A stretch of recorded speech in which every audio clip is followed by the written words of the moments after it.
Before I purchased this power station, I looked around at several other YouTube reviews.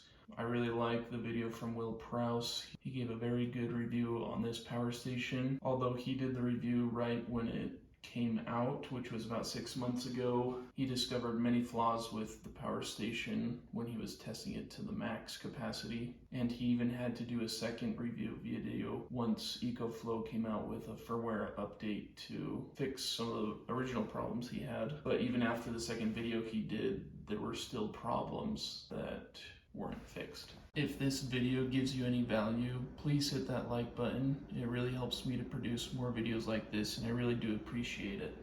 It was listed on Amazon for $3.49 with a $30 coupon, so I purchased it for $3.19 plus tax, which came out to be about $3.37. It's got a display screen showing you how many hours or minutes something will run on. So if you turn the light on, it's pulling 1 watt, and it says it'll run for 99 hours. It shows you how many watts are going into the power station and how many are going out. It's got this nice little cover. This is where you charge it from any outlet in your house. Overload protection, and this is the XT60 connector for solar power. On the other side, they provide you 3 AC outlets. It's also got a USB-C 100 watt fast charger and 2 regular USB-A ports, along with a third for fast charge. You can see I'm running a 55-inch TV off the power station. It'll last for 4 hours and it's pulling 70 watts. And there it is. We can pull up YouTube.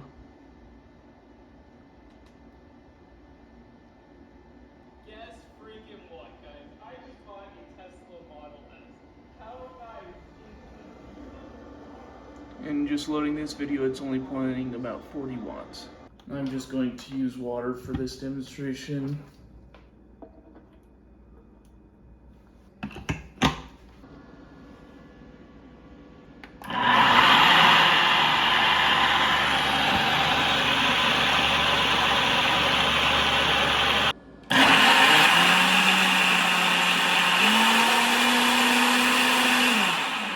About 600 watts for the blender on high.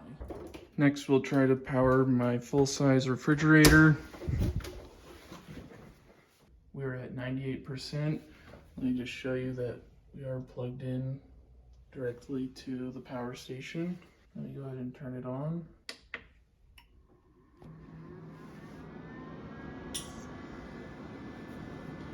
You can see right at the beginning it jumped up to starting, and then it dropped back down to now 150, and it is cooling. At this rate, the fridge will go for about 2 hours on a full charge of this power station.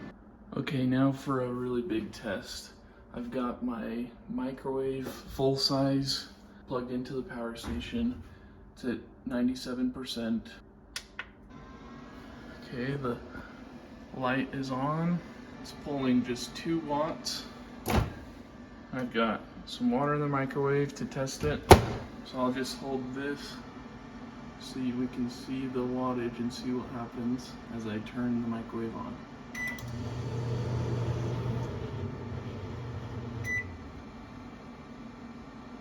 Okay, it might not be strong enough. Let's try that again. That went for 3 seconds but went really low.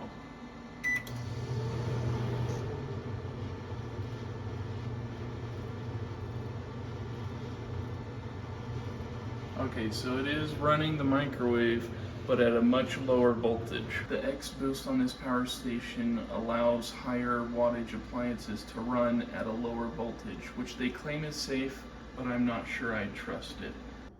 One thing I really don't like about this power station is when I first received it, I tried to connect it directly with the app on my phone.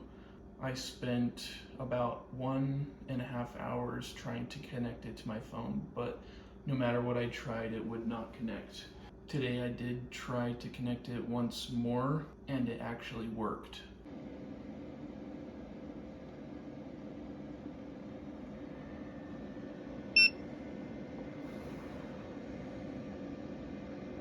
The only thing different this time was that the cellular signal on my phone was turned off, and then it connected. One other thing that I didn't like about this power station is that it has a rather small battery size of 278 watt hours. EcoFlow offers the ability to purchase a second battery that you can assemble into the power station underneath, and it doubles the watt hours. You turn it on without any load, the fan kicks on immediately, which can be rather annoying. I think the fan should only kick on once it's using like 50 to 100 watts or more, but if you're only going to be using less than 50 or 100 watts, I don't think the fan should come on unless the power station is actually too hot. It was interesting though, because I had charged this battery through the power station, and when I plugged it into the regular chargers, it was pulling 12 watts in output, but when I plugged it into the fast charger, it only pulled 8 watts, which was rather weird. Some things I really do love about it is that it's only 11 pounds, so it's very portable and small. You can pretty much take it anywhere you want to go.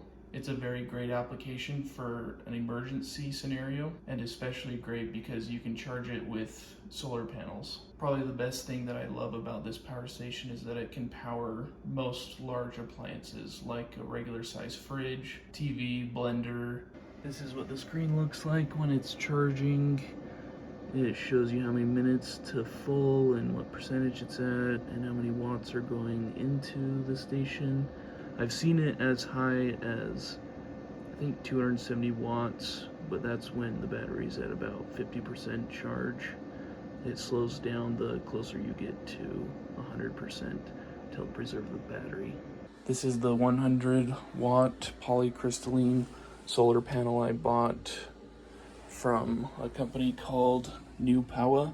I got it on Amazon for like $70. It's nice that EcoFlow provides the cables for the MC4 connectors to the solar panels, and then it comes out as an XT60 connector into the power station. The wire is pretty thin gauge wire, but for having just one panel, it should be fine. There are several other power stations on the market for around this price point of $300. You can get more battery capacity for a similar price point. For my needs, it works really great, especially in the emergency application. I hope this video has been helpful for you to decide if this power station could possibly work for you and your own needs.